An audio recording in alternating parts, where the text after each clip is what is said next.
This is Diane Salazar coming up here. Diane is the first Hispanic CTE director in Texas. Let me tell you some more about her. I just say that to you because I think it's remarkable in the leadership that she's achieved and her role that she's taken at the agency. Diane is a very dedicated, innovative person, and she's very much a believer in CTE in Texas. Here's Diane Salazar. Okay, well, welcome again. I had a chance to address you earlier when the new teachers were here, but glad to address you again. This time it will be about the overview of Perkins Act and how it impacts CTE at the state level. So to begin, please turn to your neighbor and tell them what you would like to learn from this experience these next few days. Just take a couple minutes. 1 minute, one person talk, and the other minute, the other person talk, and then we're going to share a little bit. Okay. Carol's going to take your time's up. Okay, find someone to share with us. We want to learn what people want to get out of the program. So who wants to share? Someone share why you're here. Who's got a goal? Who's got a mission? What do you want to learn? Here's one right here, Carol. Among several different things, we're really interested in how special education services work in cohort with CTE programs and how those students can get the services that they need and get the endorsements that they need. That's good. Okay. I would like for you to show me, since we're dealing with Perkins, how that formula is figured so that I can figure out how to increase our Perkins grant funds. Oh, you'll be surprised. Okay. Well, that's good. Let's go ahead and get started then. So, just a little overview. How many of you went through CTE when you were in high school? Raise your hand if you did. Okay, there's a few folks. So, just a little history then on CTE. You know, for a long time it was known as vocational education. And some people still call it that, but you know, it hasn't been vocational education for a while. Some people still call it CATE. CATE's gone. There's no more CATE. Now it's CTE. Since 2006, we've been calling it CTE. But back with vocational education, when I was in school, you know, they separated the boys and they did industrial arts, and the girls did homemaking. So it was a lot different back then. And so students that were enrolled were really just prepared like for one job. It wasn't like today, where it's really you're looking at the whole breadth of an industry. Back then, you know, parents didn't think it was for their kids. It was, you know, for those other kids, but not for my kid. But today, career and technical education is really about giving the students the skills, the knowledge to be successful, to be self-sustaining members of society. It's about college and career. It's not about, oh, well, they're not going to college, so, you know, they can be in CTE. You know, yes, they can, but nowadays, you know, students really have to have some kind of post-secondary something. It may not be college, but it might be a certificate, or, you know, it could be an associate's degree, but some kind of post-secondary after high school. And that's what this shows. There should be an alignment between secondary and post-secondary. And nowadays, it's really about all students. And that's one thing that's really nice about the endorsements and all, is that, you know, students are giving an opportunity to explore all kinds of career clusters and all kinds of different job occupations. It's about more partnerships with business and industry. Next year is a big anniversary for CTE. Back in 1917, there was a bill called the Smith-Hughes Act. And so that's really where it started. And it started with the fields of agriculture, home economics, and trades and industry. So it was a bill that was signed on February 23rd, 1917. And it was signed by President Wilson, effective July 1st, 1917. And it did provide salaries for teachers of vocational subjects and for training of such teachers. And since 1917, there's been other acts, George Acts, public laws, vocational ed, and then Carl Perkins, Carl D. Perkins, Carl Dewey Perkins, not that other Carl Perkins with the blue suede shoes. Okay, it's the Carl D. Perkins that came about since 1984, and we've had Perkins 1, Perkins 2, Perkins 3. We're right in the middle, well, I think right at the end of Perkins 4. It was supposed to be 6 years, and we're like in 10 years now. Hasn't been reauthorized, but you may have heard that the House Education and Workforce Committee in Congress, I'm sorry, not the Senate, but the House, there you go, that the House did pass a version of the Perkins. It's called Strengthening Career and Technical Education for the 21st Century. And so they did vote. I don't remember the count, but it was over 400 yes, and there were just maybe a handful of no's. And so now the Senate has to do their part, and they were going to get started working on it maybe a couple weeks ago, and then something happened and they didn't. So we don't know if it's going to get reauthorized this year or not. But anyway, the purpose of CTE is to prepare students for high skill, high wage. And remember that, because CTE is really changing here in our state as we go forward. I'll tell you more about that. But it's so kids can compete in today's global society to get all those skills that they need. So a little bit about the actual grant. There's 3 parts that I'm going to talk to you about. First, the allotment and the allocation, about the state provisions, and then the local provisions. So when the grant, Texas gets about $93 million, and when it comes to us, it comes with us like you get your grants at your local district. It's a NOGA. We get a NOGA from USDE. And of that $93 million, secondary keeps 70% of that, and 30% goes to post-secondary. And that's a decision that the State Board of Education made. It used to be 60-40. SBOE decided there's more students enrolled in CTE in secondary. Let's give them a little bit more money. So when we keep our part, 85% of that goes by formula to the districts. 10% stays at the agency for leadership activities, which we'll talk to you more about that. And then 5% stays for administrative purposes. So for the leadership, we do all kinds of activities. You know, as a state, we're required to do certain things. We've got required, there's 9 required uses. As for the state, you've got them locally as well. And so we'll talk more about those projects. But one thing that we also have to do as a state is we have to allocate some funds for state institutions, such as state correctional. You may not know this, but we do award a grant to the Windham School District and to the Texas Juvenile Justice Department. We also are required to allocate some funds to institutions that serve students with disabilities. So that's the Texas School for the Blind and Visually Impaired, which they don't take any funds, but we would give them some if they wanted them. The Texas School for the Deaf, they do receive Perkins funds. And then in the law, there's also something about preparing students for non-traditional careers. The new teachers got a session on micro-messaging. Have you ever heard about that? You know, sometimes as teachers, we send signals out to students, oh, you know, this is STEM. STEM's not for girls, it's only for boys. Or, you know, something that's really just kind of carrying it out. But, or maybe it's auto tech, you know, it's only for guys, not for girls. So, and so we're trying to make teachers aware about micro-messaging. The ESC specialists were trained, and they do professional development for teachers so that they're aware of those messages that we might be sending to students that might dissuade them from pursuing some of those fields that are very well paying. And for state administrative, we keep those. We develop the state plan. When you send us your Perkins grants, our grants division reviews your local plans. They negotiate with you to make sure that you're meeting your required uses of those funds. We also monitor and evaluate program effectiveness when you send in your PER. You know, we look at that. PBMAS, look to see how effective you're being, helping students meet their performance measures. We have a division to make sure you comply with all the federal laws, provide technical assistance to you. Your ESCs actually provide a lot of technical assistance. They're available there for you to do that. And then also some of that admin money goes for the data system for that TSDS as it relates to Perkins. So it's a big deal about accountability because the feds want to know how effective we're being as a state and then you locally as a school district in making progress in CTE because they want to be sure they've got a good investment.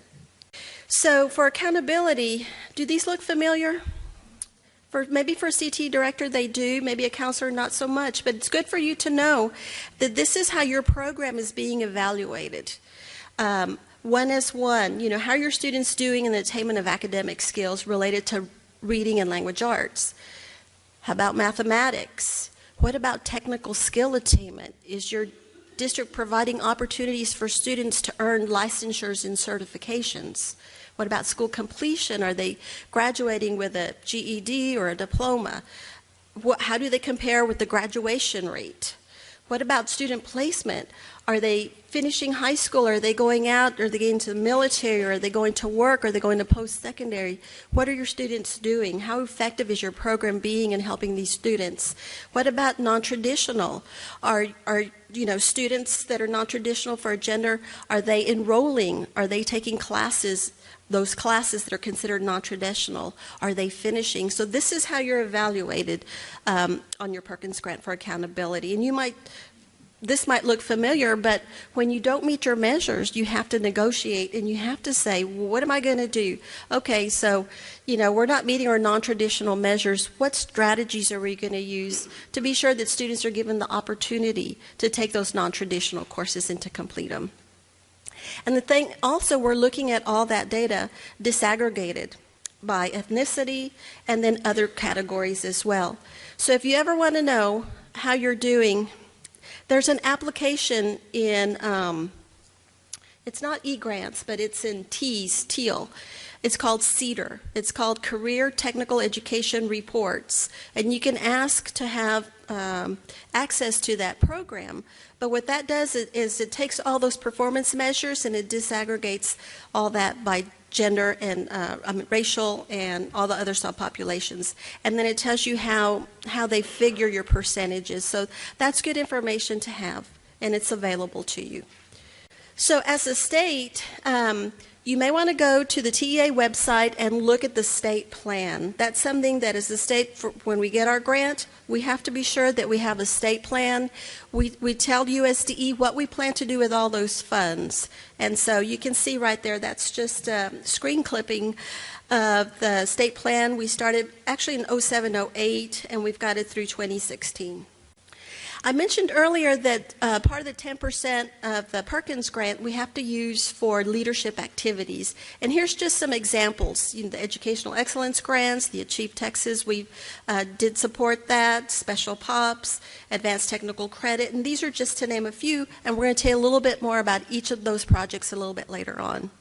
Now locally, the formula is and this is why you might not be able to do anything about increasing your Perkins, because it's based on a formula on population counts. And you can't really control that. It's based on poverty, and you really can't control that either. But 30% is based on the population counts aged 5 to 17, 70% based on poverty counts. And so sometimes somebody will say, I think my grant is wrong. It went down. I've got more kids now more than ever. But, when they run the formula, they base it on that, and they look at the census every year to rerun those formulas. So I'm not sure that you can do anything to raise it, but that's how they figure it. 10% of the grant that you receive could be based as an incentive. If you're meeting or exceeding those performance measures, not all of them, but 1S1, 1S2, 3S1, 4S1, and 5S1, then you would be eligible for an incentive grant for an additional amount that's added to your grant. The technical skill attainment is not included on that, and the non-traditional is not included on that. But everything else, school completion, graduation, all that is on there. So one thing that we're talking about here recently, and I think going forward, is we're trying to figure out, we're really going to try to define what a high-quality program is. Because sometimes we look at the programs and we wonder. So talk to your neighbor and tell them, what is a high-quality CTE program? What would it look like? What do you see when you see a quality program? Talk for just about a minute or so. Okay, we're going to go ahead and just share. What does a a good quality CTE program look like? I mean, because we're talking about incentivizing or maybe aligning the funding to high-quality programs of study. And maybe if they're not high quality, maybe not funding the program or working with the program to be sure that they become high quality. Okay, who wants to share what a high-quality program looks like? Okay, there's one right there. I'm basing mine off of the group's answer. Okay. And what we came up with was to provide students with an unequivocal means by which to walk across the stage at graduation, going into the post-secondary, either ready to go into immediate career, have skill sets that will put them into a school that prepares them to go further in that career field, or be absolutely ready for college. Awesome. That's awesome. Anybody have something to add? Yeah, we talked about a number of different things too. One thing we talked about was it's based on a lot of different factors: the quality level, industry quality level. The faculty member needs to be an expert in their field as much as possible. The equipment, the program itself. Also, one of the things that we kind of like to preach is CTE is a skill building course, so we want to make them marketable at the end of the day as well too, whether they have a certificate or not. Do credit or not, we want them to be able to be marketable. All right.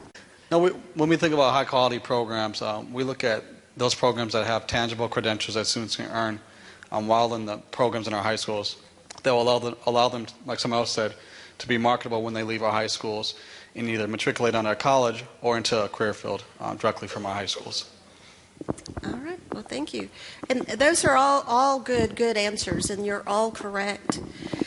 One thing to be eligible for the Perkins Grant is that a district must be coding students as a 2. What that means is they're coherent sequence takers.